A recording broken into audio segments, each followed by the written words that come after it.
हजरत शीत के बाद जमीन पर लोग तेजी से फैलने लगे।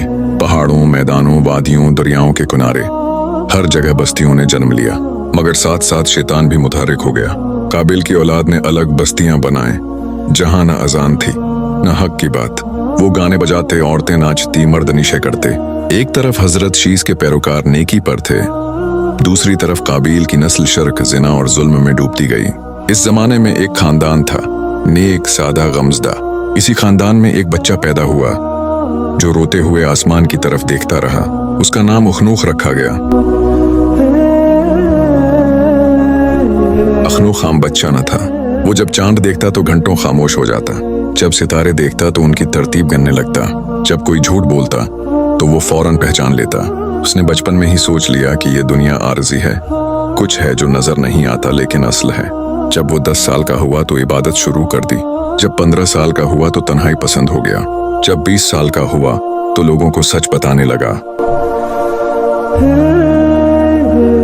एक दिन अखनूख इबादत कर रहा था कि एक नूरानी वजूद सामने आया, फरिश्ता जबरील। फरिश्ता बोला, ए अखनूख, तेरा रब तुझे नबी बना रहा है, तू इद्रीस है, वो जो आसमान तक पहुंचेगा।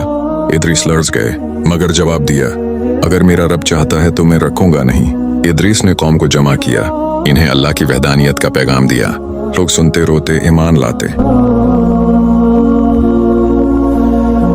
इद्रीस ने सिर्फ वाज नहीं किया बल्कि इल्मी इनकलाब बर्पा कर दिया। आपने कलम बनवाया, लकड़ी को नोकदार करके पहली बार लिखने का अमल शुरू हुआ। तहरीर का आगाज किया, अल्लाह के कलाम को महफूज किया। सोही ईजाद की, लोगों को कपड़े सीना सिखाया। हिसाब और फल्कियात की बुनियाद डाली, महीने, दिन, वक्त मुकर्रर किया। ज़बान की तरतीब दी, पहला लगत बनाया। इंसान अब सिर्फ जीता नहीं था, सोचने लगा था। मगर जहां रोशनी हो वहां अंधेरा भी होता है। काबिल की औलाद ने इद्रीस की दावत को मुस्तरद कर दिया। उन्होंने कहा, हम आजाद हैं, हमें किसी नबी की जरूरत नहीं। उन्होंने मूसीकी ईजाद की, औरतों को बेपर्दा किया। सूद, जुल्म, फरेब, जादू आम हो गया। इद्रीस का दिल टूट गया। वो कई दिन पहाड़ों पर जाकर रोते, फिर वापस आकर समझाते। जब बात न बनी तो अल्लाह ने फरमाया, है इद्रीस, जुल्म के खिलाफ खड़ा हो जा, मेरा हुक्म है।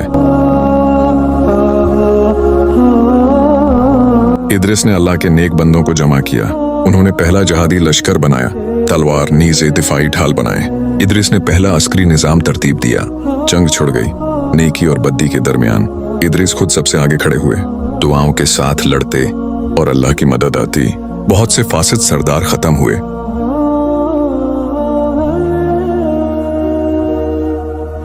जंग के बाद इद्रीस ने जमीन पर अमन कायम किया, शहर बसाए, इल्म फैलाया, स्कूल कायम किए। लोग लिखना, पढ़ना, सीखना शुरू हो गए। इद्रीस को उस्ताद अल-अंबिया कहा गया। इन्होंने इंसान को जानवरों से मुख्तलिफ बना दिया।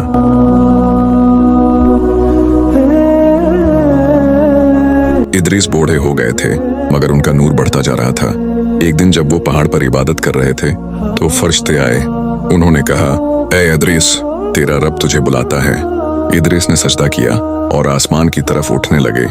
जमीन हैरान थी, आसमान इस्तकबाल को तैयार। इद्रीस चौथे आसमान पर पहुंचे, वहीं रुके, वहीं जिंदा हैं। इद्रीस के जाने के बाद जमीन खामोश हो गई। ना कोई नबी, ना कोई जहाद, ना कोई रोशनी। लोगों ने रिफ्ता रफ्ता निस्यान में इद्रीस को भुला दिया और फिर जमीन दोबारा शरक, जुल्म और फितना से भर गई। ये वो वक्त था जब एक नया नबी आने वाला था, जिसे दुनिया नूह के नाम से जानेगी और जो तूफान लाएगा, ऐसा तूफान जो हर चीज बहा ले जाएगा। हजरत इद्रीस की जिंदगी हमें बताती है, इल्म वो ताकत है जो इंसान को आसमान तक ले जाती है। जो हक पर डट जाए, अल्लाह उसे जमीन से उठाकर अपने करीब कर लेता है। जो इल्म के बावजूद बिगड़ जाए, वो हमेशा के लिए बर्बाद हो जाता है।